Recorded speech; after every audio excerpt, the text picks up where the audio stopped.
강원도 동해안 어느 작은 마을, 그곳에는 파도 소리가 끊이지 않는 바닷가에 기대어 살아가는 사람들이 있었습니다. 그 중에서도 정한이라는 뱃사공은 해가 뜨기 전부터 해가 질 때까지 바다와 더불어 살아가는 남자였습니다. 그의 나이 35, 이미 바다에서 보낸 세월이 20해를 넘어섰지만 여전히 그의 살림살이는 나아질 기미를 보이지 않았습니다. 정한이 살던 초가집은 마을 끝자락, 바닷바람이 가장 거세게 불어오는 곳에 자리하고 있었습니다. 지붕의 짚은 소금기 먹은 바람에 말라비틀어져 있었고 벽은 세월의 무게를 견디지 못해 곳곳이 갈라져 있었습니다. 집 앞마당에는 그물을 말리는 나무 기둥들이 서 있었는데 그것마저도 비바람에 시달려 기울어져 있는 형편이었습니다. 하지만 정한에게는 그곳이 세상에서 가장 소중한 보금자리였습니다. 왜냐하면 그곳에는 그와 함께 가난을 견뎌내는 아내가 있었기 때문입니다. 아내 순덕은 정한보다 3살 어린 여인으로 시집 온 지 벌써 15년이 넘어가고 있었습니다. 처음 정한과 혼례를 올릴 때만 해도 그녀는 언젠가는 넉넉한 살림을 꾸려갈 수 있으리라는 희망을 품고 있었습니다. 남편이 부지런하고 성실한 사람이라는 것을 알고 있었기 때문입니다. 하지만 세월이 흐를수록 현실은 그들의 기대와는 달랐습니다. 아무리 정한이 새벽부터 밤늦게까지 바다에서 그물질을 해도 집으로 돌아오는 그의 손에는 시원찮은 물고기들만이 들려있을 뿐이었습니다. 매일 아침 정한은 동이 트기도 전에 일어나 바다로 향했습니다. 차가운 바닷물에 발을 담그고 배를 저어나가는 그의 모습을 보며 순덕은 마음이 아팠습니다. 남편의 거칠어진 손과 까맣게 탄 얼굴, 그리고 점점 구부정해져가는 어깨를 보고 있으면 눈물이 나려고 했습니다. 하지만 그녀는 애써 웃음을 지으며 남편을 배웅했습니다. 그것이 아내로서 할 수 있는 유일한 일이라고 생각했기 때문입니다. 집에 돌아온 정한이 가져오는 물고기는 언제나 몇 마리 되지 않았습니다. 날씨가 좋지 않으면 아예 빈손으로 돌아오는 날도 많았습니다. 그럴 때마다 순덕은 쌀독을 들여다보며 한숨을 쉬었습니다. 바닥이 환히 들여다보이는 쌀독을 보고 있으면 내일 아침에는 무엇을 해먹일지 막막했습니다. 때로는 이웃에게서 쌀 한 대를 빌려오기도 했지만 그것도 자주 할 수 있는 일은 아니었습니다. 더욱 그들을 괴롭히는 것은 자식이 없다는 사실이었습니다. 혼례를 올린 지 15년이 넘도록 순덕의 배는 한 번도 불러오지 않았습니다. 처음 몇 해 동안은 그저 때가 오지 않았을 뿐이라고 생각했습니다. 하지만 해가 거듭될수록 두 사람의 마음은 무겁기만 했습니다. 마을 사람들은 뒤에서 수군거렸습니다.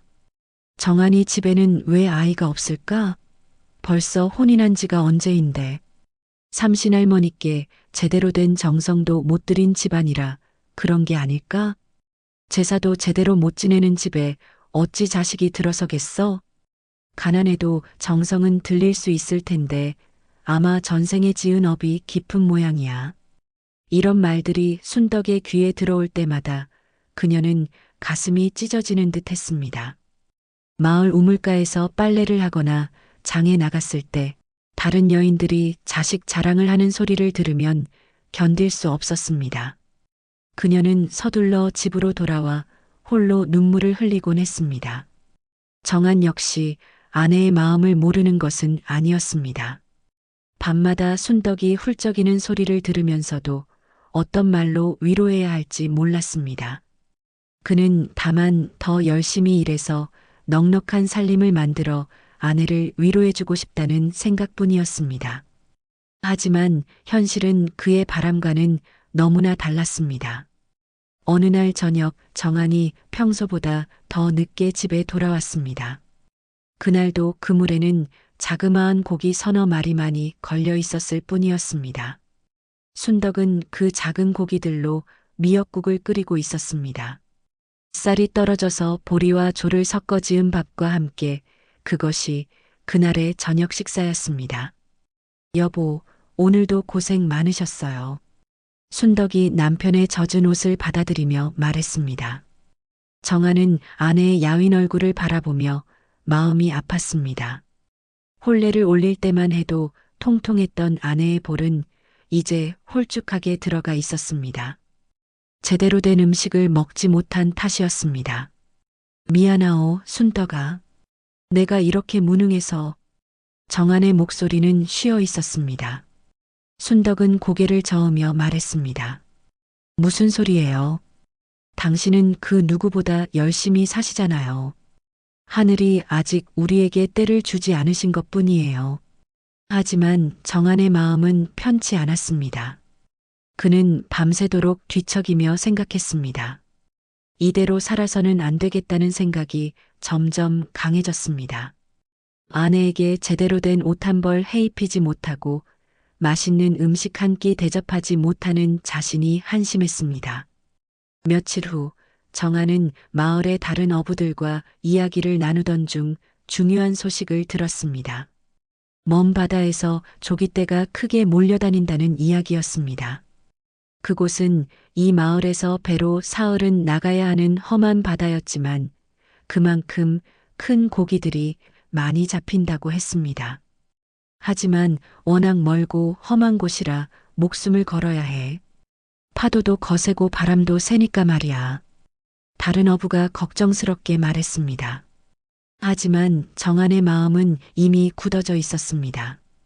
이대로 평생을 가난하게 살 수는 없다는 생각이 들었습니다.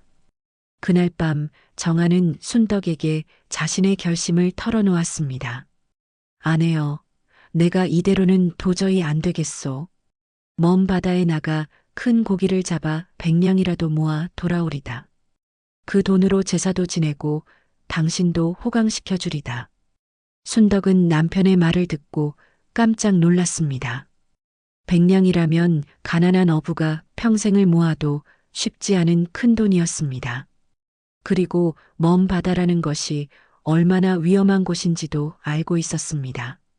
여보, 그런 위험한 곳에 가시면 어떡해요? 혹시라도 무슨 일이 생기면. 순덕의 목소리는 떨리고 있었습니다. 하지만 정한의 눈빛은 단호했습니다. 걱정 말아요. 내가 꼭 무사히 돌아올 테니까. 그리고 그때는 우리도 다른 집처럼 넉넉하게 살 수 있을 거요. 순덕은 남편을 말리고 싶었습니다. 비록 가난하더라도 함께 있는 것만으로도 행복하다고 말하고 싶었습니다. 하지만 정한의 굳은 결심을 꺾을 수는 없었습니다. 그녀는 눈물을 참으며 고개를 끄덕였습니다. 며칠 후 정한은 출발 준비를 시작했습니다. 낡은 그물을 수선하고 배의 틈새를 메우며 필요한 식량을 준비했습니다. 순덕은 남편이 먹을 마른 나물과 보리밥을 정성스럽게 준비했습니다. 비록 변변치 못한 것들이었지만 그 속에는 남편을 향한 간절한 마음이 담겨 있었습니다. 드디어 출발하는 날이 왔습니다. 새벽녘 동이 트기 전에 정한은 일어나 준비를 마쳤습니다. 순덕은 남편의 옷깃을 다시 한번 매만지며 말했습니다. 꼭 무사히 돌아오세요. 제가 여기서 기다리고 있을게요. 정한은 아내의 손을 꼭 잡고 말했습니다. 걱정하지 마시오. 내가 반드시 큰 돈을 벌어서 돌아올 테니까. 그리고 그는 배에 올라 노를 저었습니다. 순덕은 남편의 배가 멀어져 점처럼 작아질 때까지 바닷가에 서서 손을 흔들었습니다. 먼 바다에서의 삶은 정한이 상상했던 것보다 훨씬 혹독했습니다. 거센 파도와 바람이 끊임없이 몰아쳤고 배는 거대한 파도에 휩쓸려 이리저리 흔들렸습니다. 손은 그물을 잡느라 피가 나고 갈라졌으며 살점이 떨어져 나가기도 했습니다. 거친 바닷물에 계속 담가두어야 하는 손은 늘 아팠습니다. 밤이 되면 작은 배 위에서 몸을 웅크리고 잠을 청해야 했습니다. 파도 소리와 바람 소리가 귀를 때리고 차가운 바닷바람이 뼛속까지 스며들었습니다. 때로는 폭풍이 몰아쳐서 목숨이 위험할 때도 있었습니다. 그럴 때마다 정아는 집에서 기다리고 있을 아내를 떠올리며 이를 악물고 버텼습니다. 이번만 참으면 아내에게 웃음을 안겨주리라. 그는 계속해서 자신에게 되뇌었습니다. 그 마음 하나만이 그를 지탱해주는 힘이었습니다. 한 달, 두 달, 석 달이 지나갔습니다. 정한의 얼굴은 더욱 거칠어졌고 몸은 더욱 야위어 갔습니다. 하지만 그의 의지는 꺾이지 않았습니다. 조금씩이나마 돈이 모이고 있었기 때문입니다. 잡은 고기를 다른 배에 팔거나 육지의 상인들에게 넘기면서 조금씩 돈을 벌어가고 있었습니다. 그렇게 꼬박 1년이 흘렀습니다. 정한의 손에는 드디어 100냥이라는 큰 돈이 들려 있었습니다. 가난한 뱃사공이 평생을 모아도 쉽지 않은 돈이었습니다. 그는 그 돈을 손에 쥐고 가슴이 벅차올랐습니다. 이제 집으로 돌아가 아내와 새로운 시작을 할 수 있다는 생각에 눈물이 날 것 같았습니다. 드디어 해냈구나. 이제 순덕이도 호강시켜줄 수 있겠다. 정아는 혼잣말을 중얼거리며 고향으로 향하는 길에 올랐습니다. 그의 마음은 기쁨으로 가득했습니다. 아내에게 줄 선물도 사고 맛있는 음식도 사서 가고 싶었습니다. 그리고 무엇보다 조상들께 제대로 된 제사를 지낼 수 있다는 생각에 마음이 뿌듯했습니다. 하지만 정아는 아직 모르고 있었습니다. 그의 앞에는 운명을 바꿀 선택이 기다리고 있다는 것을, 그리고 그 선택이 그의 인생을 완전히 다른 방향으로 이끌어갈 것이라는 사실을 말입니다. 귀향길에 오른 정아는 설렘을 감출 수 없었습니다. 1년 동안 보지 못한 아내의 얼굴을 떠올리며 그는 더욱 빨리 집에 도착하고 싶었습니다. 하지만 그 마음과는 달리 그에게는 아직 한 가지 해야 할 일이 남아 있었습니다. 바로 아내에게 줄 선물을 마련하는 것이었습니다. 그러던 중 정아는 한 장터에서 이상한 소문을 듣게 되었습니다. 그 소문은 그의 운명을 완전히 바꿔놓을 소문이었습니다. 귀향길에 오른 정한의 마음은 벅찬 기쁨으로 가득했습니다. 1년간의 고생 끝에 손에 쥔 100냥이라는 거금은 그에게 새로운 희망을 안겨주었습니다. 이제 집으로 돌아가 아내 순덕과 함께 새로운 삶을 시작할 수 있을 것 같았습니다. 하지만 그는 빈손으로 돌아갈 수는 없다고 생각했습니다. 1년 동안 홀로 집을 지키며 기다려준 아내에게 무언가 특별한 선물을 해주고 싶었습니다. 그리하여 정아는 집으로 가는 길목에 있는 큰 장터에 들르기로 마음먹었습니다. 그 장터는 여러 고을 사람들이 모여드는 곳으로 온갖 진귀한 물건들이 거래되는 곳이었습니다. 정한처럼 가난한 뱃사공에게는 평소에 감히 발을 들여놓을 엄두도 내지 못했던 곳이었지만 이제는 사정이 달랐습니다. 주머니 속 무거운 돈주머니가 그에게 용기를 주었습니다. 장터에 들어서자마자 정한의 눈은 휘둥그레졌습니다. 온갖 화려한 물건들이 그의 시선을 사로잡았습니다. 비단 장사의 상점에는 고운 명주와 화려한 무늬의 비단들이 가지런히 걸려 있었습니다. 햇빛에 반짝이는 그 비단들은 마치 무지개처럼 아름다웠습니다. 은세공 장인의 가게에는 정교하게 만들어진 은비녀와 은반지, 은팔찌들이 진열되어 있었습니다. 그 모든 것들이 정한에게는 신기하고 아름다워 보였습니다. 정한은 아내에게 어떤 선물을 해줄까 고민하며 천천히 장터를 둘러보았습니다. 고운 비단으로 치마 저고리를 해입히면 순덕이 얼마나 기뻐할까 하는 생각에 마음이 설레었습니다. 은비녀 하나라도 사서 아내의 머리에 꽂아주면 그동안의 고생을 조금이나마 위로해 줄 수 있을 것 같았습니다. 그는 상인들과 값을 흥정하며 이것저것 둘러보았지만 워낙 비싼 물건들이라 쉽게 결정하지 못했습니다. 그런데 그때 사람들 사이에서 흘러나오는 이야기가 정한의 귀에 들어왔습니다. 몇몇 장터 사람들이 웅성거리며 나누는 이야기였습니다. 저기 뒷산절에 가면 용한점을 보는 이가 있다고 하네요. 그래, 얼마나 용하다는 거요? 아, 그야말로 신통하다오. 한 번 점을 보면 앞길이 환히 보인다지요. 장사꾼들이 그 점 보고 큰돈 번 이야기도 있고 말이요. 정말이요? 그럼 나도 한번 가봐야겠구맨. 정하는 그 이야기를 들으며 문득 호기심이 생겼습니다. 비록 백냥이라는 돈을 벌었지만 앞으로도 계속 바다에서 고기를 잡으며 살아가야 했습니다. 만약 그 점괘가 정말 용하다면 앞으로 어떻게 살아가야 할지 조언을 들어볼 수도 있을 것 같았습니다.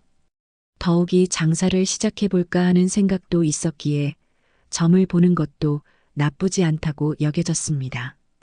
정하는 선물 사는 일을 잠시 미루고 사람들이 말하는 절을 찾아가기로 했습니다. 장터에서 뒷산으로 오르는 길은 그리 멀지 않았습니다. 산길은 구불구불했지만 잘 닦여 있었고 곳곳에 이정표도 세워져 있었습니다. 많은 사람들이 그 절을 찾는다는 것을 알 수 있었습니다. 한참을 걸어 올라가자 고즈넉한 산사가 하나 나타났습니다. 절의 규모는 그리 크지 않았지만 단청이 곱게 칠해진 정각들이 제법 운치 있어 보였습니다. 그런데 절 마당에 다가갈수록 정하는 이상한 기운을 느꼈습니다. 절간치고는 너무 소란스러웠습니다. 사람들의 웅성거리는 소리와 함께 누군가 호통치는 소리가 들려왔습니다. 또한 묘하게도 술 냄새도 풍겨왔습니다. 부처님을 모시는 신성한 곳에서 나는 냄새치고는 너무 이상했습니다. 정한이 절 마당에 들어서자 그는 평생 잊을 수 없는 충격적인 광경을 목격하게 되었습니다. 대웅전한 마당에서 한 파괴승이 어린 비군이 처녀를 거칠게 다루고 있었습니다. 그 승려는 술 냄새를 풍기며 붉은 얼굴로 소리를 지르고 있었고 처녀는 바닥에 무릎을 꿇고 두 손을 모은 채 애걸하고 있었습니다. 처녀의 얼굴은 창백했고 몸은 바들바들 떨리고 있었습니다. 사흘째 제대로 먹지 못한 탓인지 몸을 가누기도 힘들어 보였습니다. 그녀의 비구니복은 여기저기 찢어져 있었고 손목에는 밧줄에 쓸린 상처가 선명했습니다. 어서 점을 내라 하지 않았느냐. 이놈의 계집아, 사람들이 기다리고 있는데 감히 굶었다고 기운이 없다고 말이냐. 파괴승의 목소리는 거칠고 사나웠습니다. 그는 손에 몽둥이를 들고 위협적으로 흔들어댔습니다. 그의 눈은 탐욕으로 번들거렸고 입가에는 술로 인한 침이 고여 있었습니다. 도무지 부처님의 제자라고는 믿어지지 않는 모습이었습니다. 처녀는 가느다란 목소리로 간청했습니다. 스님, 사흘째 아무것도 드시지 못해 정신이 아득하옵니다. 잠시만 숨을 고르게 해주시면. 그녀의 목소리는 너무 약해서 거의 들리지 않을 정도였습니다. 하지만 파괴승은 그런 그녀의 상태를 전혀 배려하지 않았습니다. 닥치고 점을 내라. 이놈아. 파괴승은 몽둥이를 휘둘렀고 처녀는 그 자리에 쓰러지고 말았습니다. 하지만 주변에 모여든 사람들은 무심히 그 장면을 외면한 채 오직 처녀가 내놓은 점괘만 받아들고는 기뻐하며 돌아갔습니다. 아무도 쓰러진 처녀를 돌보려 하지 않았습니다. 그들에게는 오직 자신의 운수를 아는 것만이 중요했습니다. 이 점괘대로 하면 정말 장사가 잘 될까요? 당연하지. 이 처녀가 보는 점은 백발백중이라네.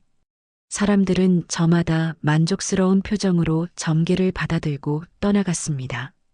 그 누구도 처녀의 고통에 관심을 보이지 않았습니다. 정하는 그 광경을 보며 속에서 천불이 이는 것을 느꼈습니다. 아무리 세상이 각박하다 해도 저렇게 약한 여인을 함부로 다루는 것은 도저히 볼 수 없었습니다.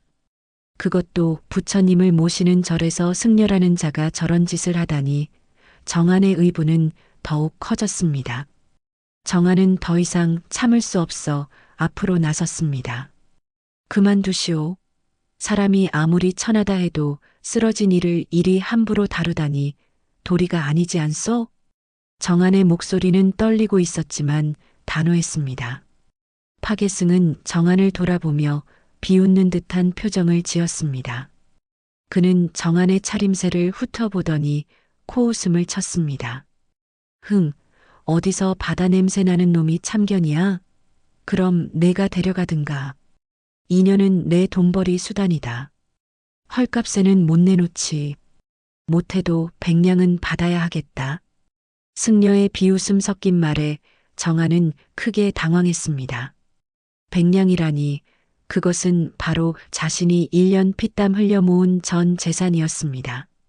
그 돈으로 아내와 새로운 삶을 열려고 했는데 이대로 모두 버린다면 어떻게 될 것인가 하는 생각에 머리가 하얘졌습니다.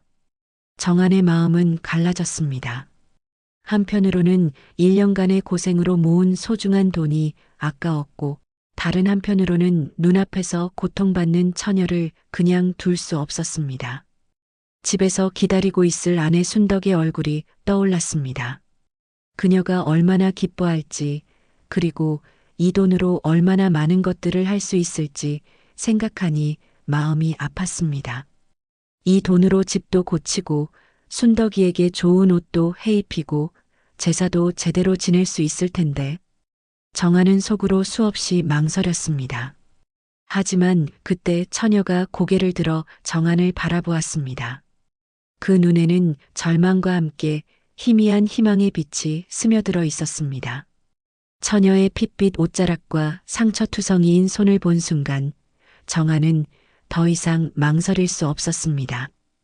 마치 무언가에 이끌리듯 그는 주저하지 않고 주머니에서 백냥 전부를 꺼내어 파계승에게 내밀었습니다. 여기 있소. 이제 이 처녀는 내 사람이다.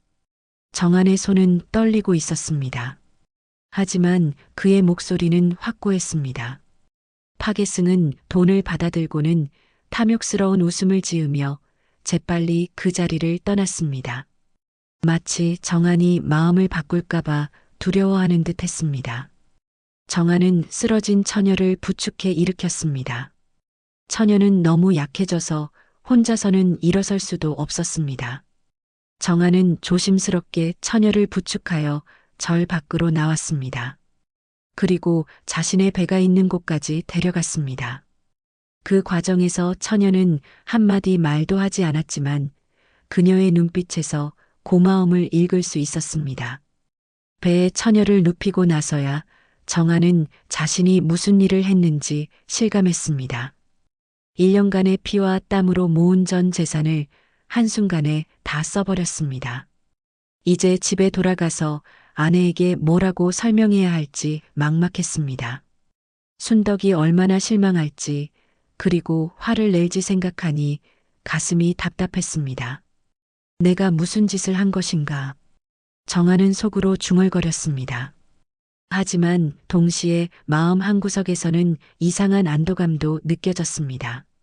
비록 돈은 잃었지만 한 사람의 생명을 구했다는 생각에 마음이 조금은 편했습니다.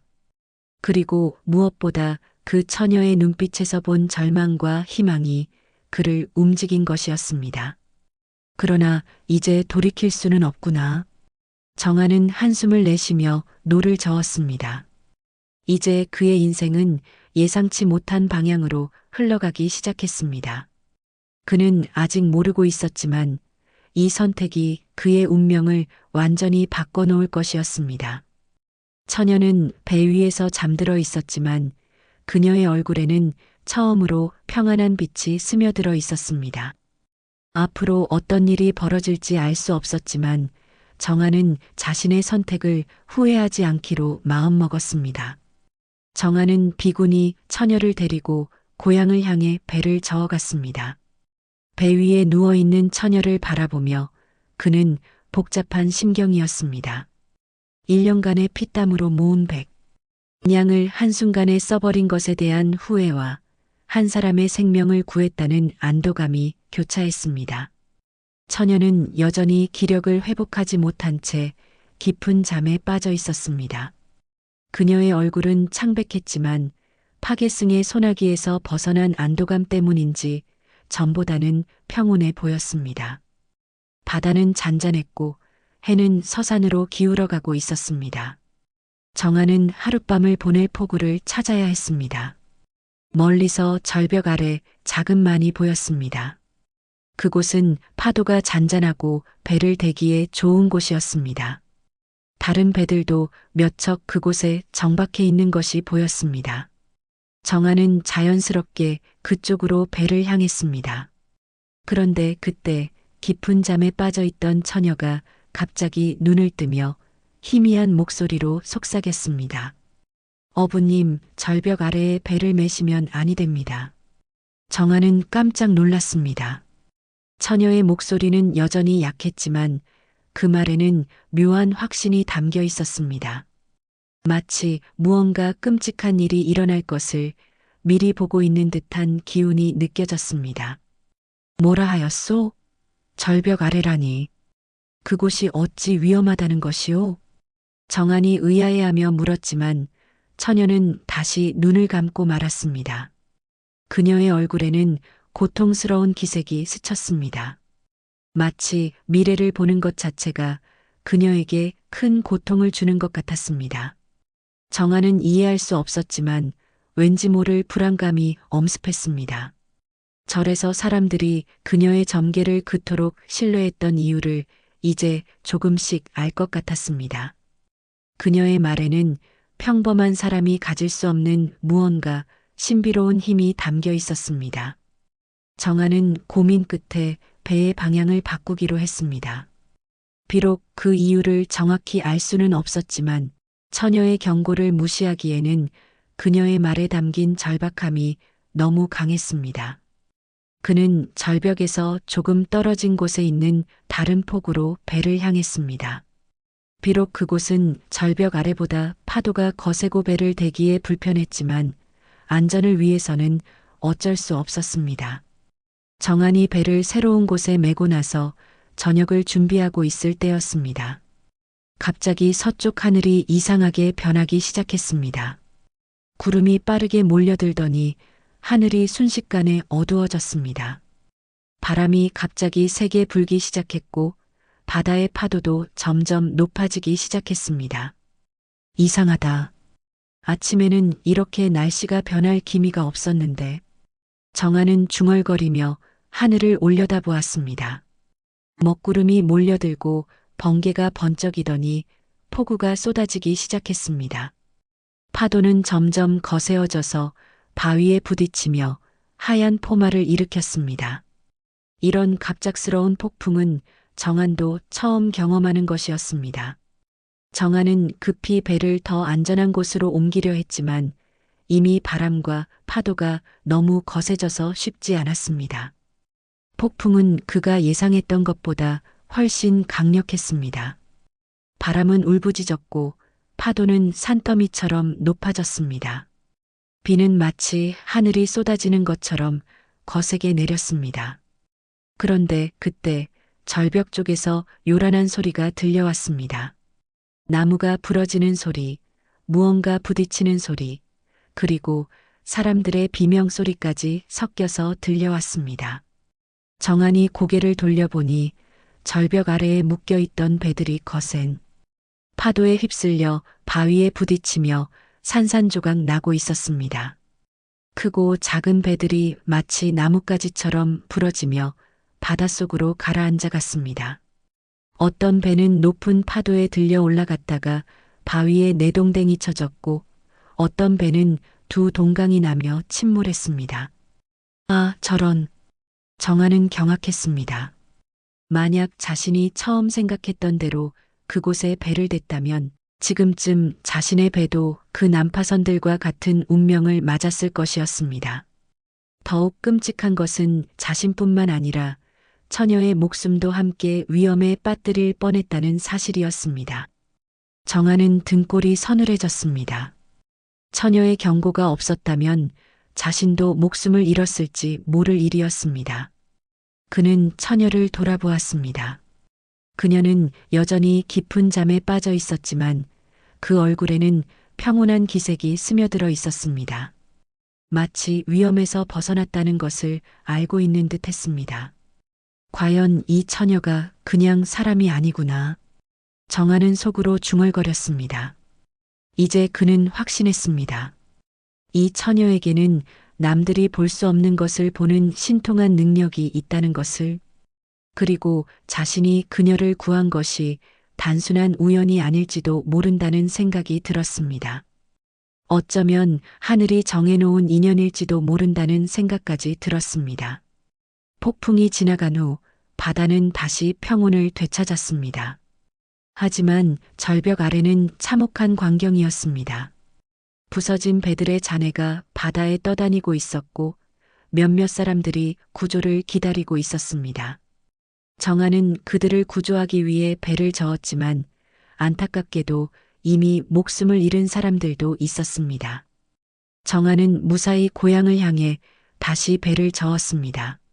하지만 그의 마음은 점점 무거워졌습니다.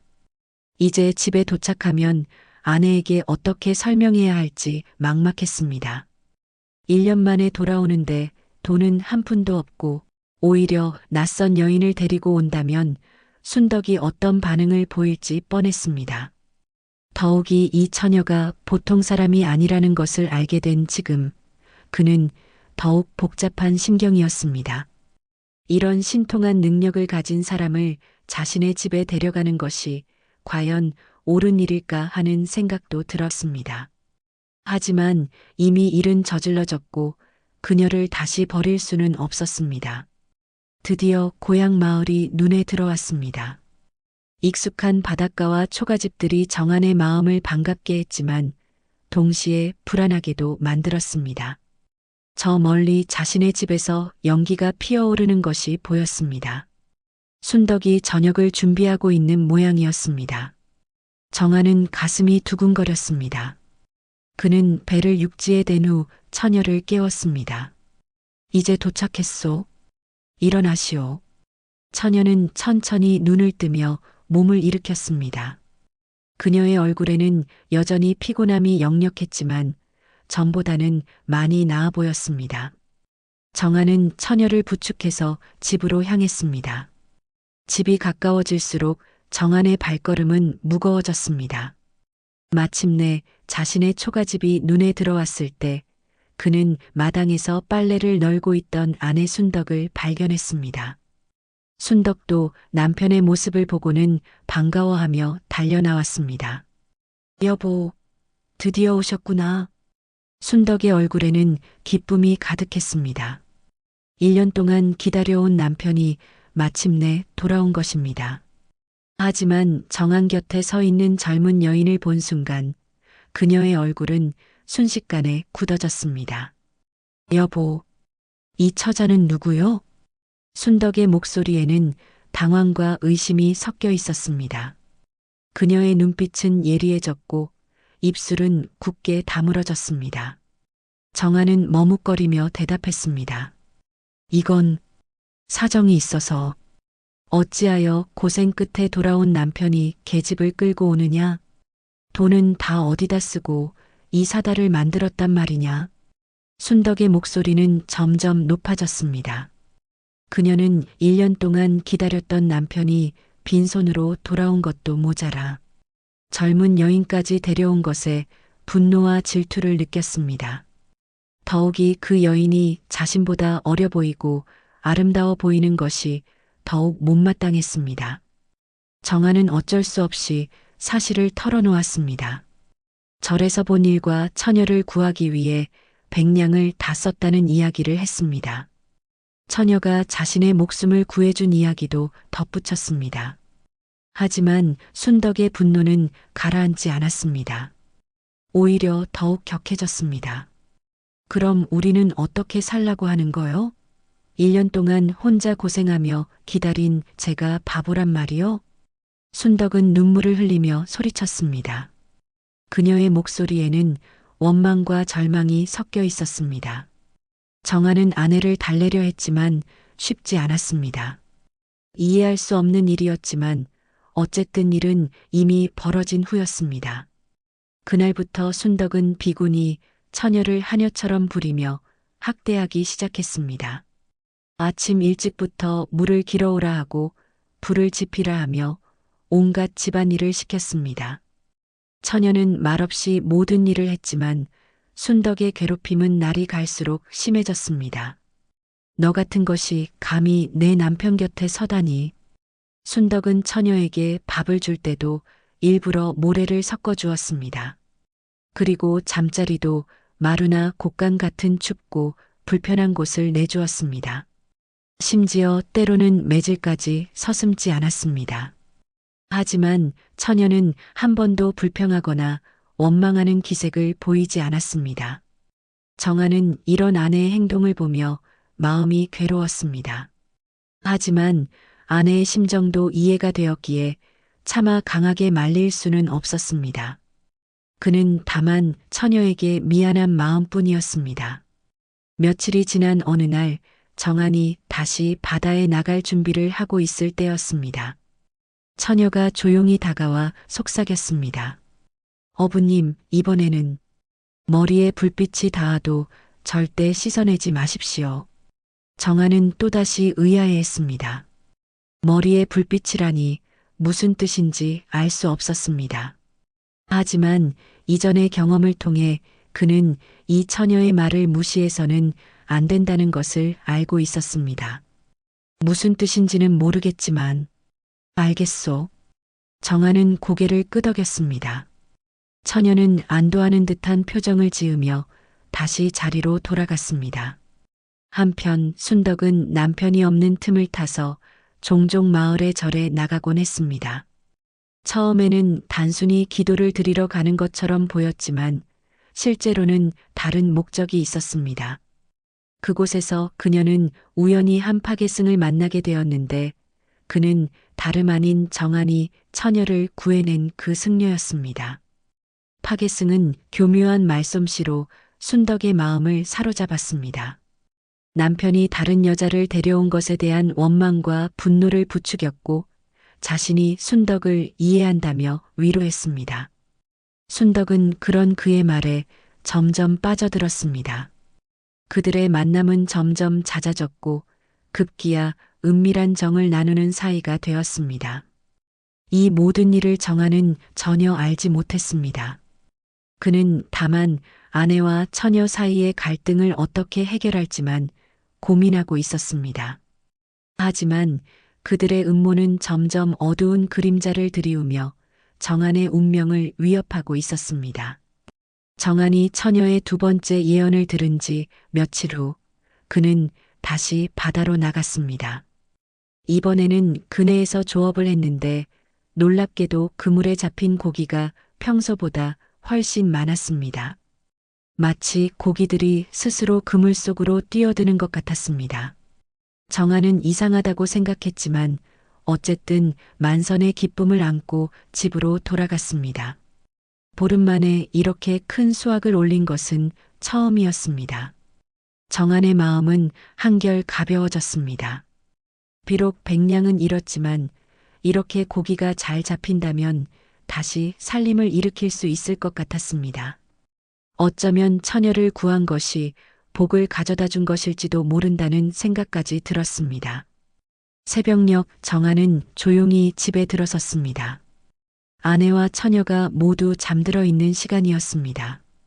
그는 순덕을 깨우지 않으려고 발소리를 죽이며 방으로 들어갔습니다. 깜깜한 방 안에서 아내 곁에 조용히 누우려는 순간 갑자기 기둥에 걸려있던 동백 기름 그릇이 기울어지더니 기름이 쏟아져 나왔습니다. 차가운 기름이 정한의 머리에 흘러내렸습니다. 끈적하고 기분 나쁜 감촉이었습니다. 정한은 즉시 씻어내고 싶었지만 그 순간 처녀의 말이 떠올랐습니다. 머리에 불빛이 닿아도 절대 씻어내지 마십시오. 불빛이라는 말의 의미는 여전히 알 수 없었지만 어쩌면 이 기름이 그것과 관련이 있을지도 모른다는 생각이 들었습니다. 정아는 불편함을 참고 기름을 그대로 둔 채 아내 옆에 누웠습니다. 순덕은 남편이 돌아온 것도 모르고 깊은 잠에 빠져 있었습니다. 그런데 한밤중 정한이 잠들어 있을 때였습니다. 방문이 조용히 열리며 누군가 몰래 들어왔습니다. 그 사람은 발소리를 죽이며 잠들어 있는 사람들에게 다가왔습니다. 손에는 날카로운 칼이 들려 있었습니다. 침입자는 다름 아닌 파괴승 강칠승이었습니다. 그는 순덕과 함께 정한을 제거하려는 음모를 꾸미고 있었습니다. 정한만 없으면 순덕과 떳떳하게 살 수 있다고 생각했던 것입니다.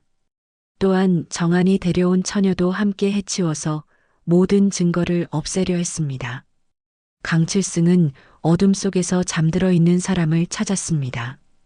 그는 조심스럽게 손을 뻗어 머리를 만져보았습니다. 그런데 손끝에 느껴지는 것은 뜻밖에도 부드럽고 기름기 있는 머리카락이었습니다. 강칠승은 이것이 순덕의 머리카락이라고 착각했습니다. 평소 순덕이 머리에 기름을 발라 단정히 빗어 넘기곤 했기 때문입니다. 아, 실수했구나. 이쪽이 순덕이고 저쪽이 정한이로군. 강칠승은 어둠 속에서 사람을 구별하지 못한 채 기름 발린 머리카락의 주인이 순덕이라고 믿고 칼을 휘둘렀습니다. 날카로운 칼날이 어둠을 가르며 내려왔습니다. 으악! 비명소리와 함께 피가 튀었습니다. 하지만 그 비명의 주인은 정한이 아니라 순덕이었습니다. 강칠승은 자신이 사랑한다고 생각했던 여인을 자신의 손으로 죽인 것입니다. 정한은 비명소리에 깜짝 깨어났습니다. 옆에서 순덕이 피를 흘리며 쓰러져 있었고 어둠 속에서 누군가 급히 도망가는 발소리가 들렸습니다. 정한은 경악하며 순덕을 흔들었지만 이미 그녀는 숨을 거두고 난 후였습니다. 순덕아, 순덕아. 정한의 절규가 새벽 공기를 찢었습니다. 곧 이웃들이 달려와 이 참혹한 광경을 목격했습니다. 방 안에는 정한과 죽은 순덕만이 있었고 핏빛 칼이 바닥에 떨어져 있었습니다. 이웃들은 즉시 정한을 의심했습니다. 아무리 봐도 정한이 아내를 죽인 것으로밖에 보이지 않았습니다. 더욱이 정한이 낯선 여인을 데려온 것을 알고 있던 사람들은 그것이 살인의 동기라고 생각했습니다. 정한이가 다른 계집을 얻고 싶어서 아내를 죽였구나. 그 비군이 계집과 정을 통하려고 아내를 해친 게 틀림없어. 사람들의 수군거림은 점점 커졌고 곧 관아에 신고되었습니다. 정한은 아무런 변명도 할 수 없었습니다. 증거도 증인도 없었습니다. 그는 그대로 옥에 갇혀 사형을 선고받았습니다. 나는 죄가 없소. 내가 왜 순덕이를 죽이겠소. 정한은 억울함을 호소했지만 아무도 믿어주지 않았습니다. 모든 정황이 그에게 불리했습니다. 옥중에서 정한은 절망에 빠졌습니다. 아내도 잃고 자신의 목숨도 위험에 처한 상황에서 그는 깊은 좌절을 느꼈습니다. 비군이 처녀는 정한이 잡혀간 후 혼자 남겨졌습니다. 마을 사람들은 그녀를 의심의 눈초리로 바라봤지만 그녀는 조용히 정한의 집에서 지내며 무언가를 준비하고 있었습니다. 며칠 후 원님에게 한 통의 기묘한 편지가 도착했습니다. 편지에는 단 6글자만이 적혀 있었습니다. 칠승두미삼서. 원님은 이 수수께끼 같은 글자의 뜻을 헤아리려 애썼습니다.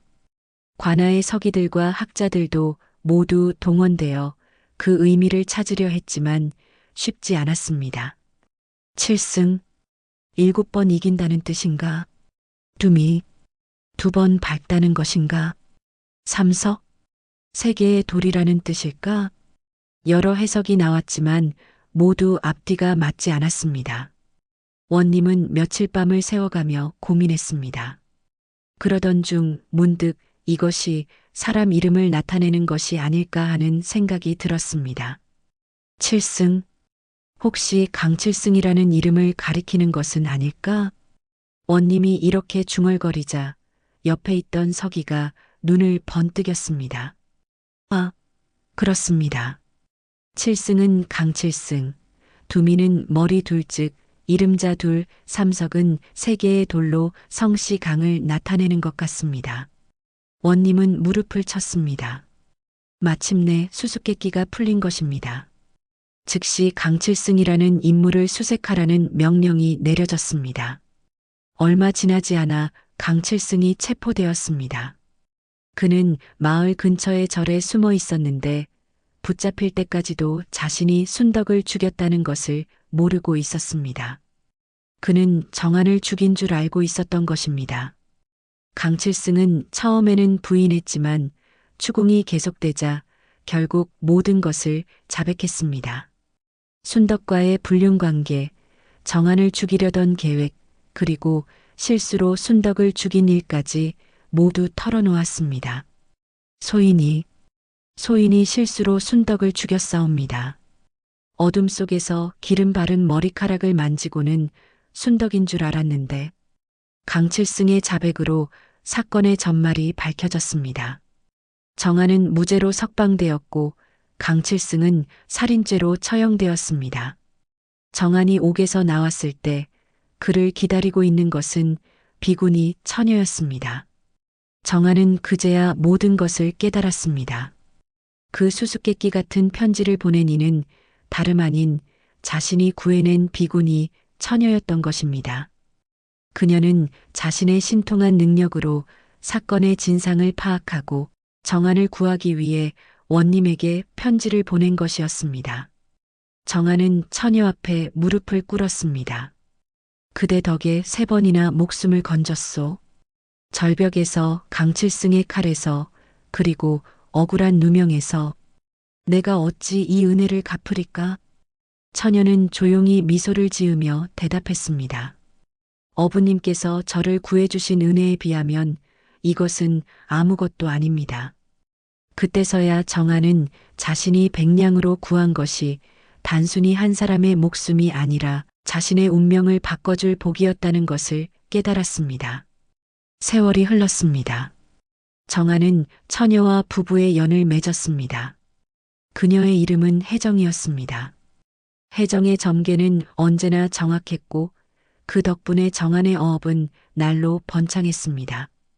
작은 배는 큰 배가 되었고 가난했던 집안에는 아이들의 웃음소리가 가득했습니다. 혜정은 마을 사람들의 점괘도 봐주었는데 그녀의 예언은 항상 들어맞았습니다.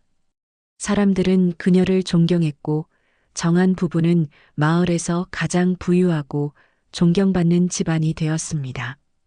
어느 날 정한은 혜정에게 물었습니다. 당신은 왜 그날 절에서 그런 고생을 하고 있었소? 혜정은 잠시 생각하더니 대답했습니다. 그것도 모두 정해진 일이었습니다. 어부님을 만나 함께 살기 위해서였지요.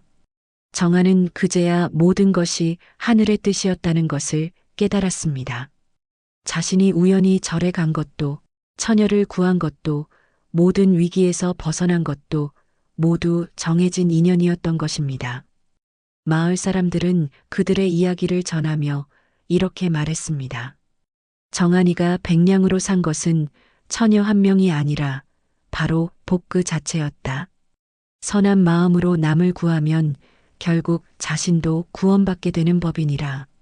그렇게 정한과 혜정은 오래오래 행복하게 살았고 그들의 이야기는 후손들에게까지 전해져 선행의 중요성을 일깨워주는 교훈이 되었습니다. 때로는 한순간의 선택이 평생의 운명을 바꾸기도 한다는 것을, 그리고 진정한 복은 돈으로 살 수 없지만 선한 마음으로는 얻을 수 있다는 것을 보여주는 이야기였습니다.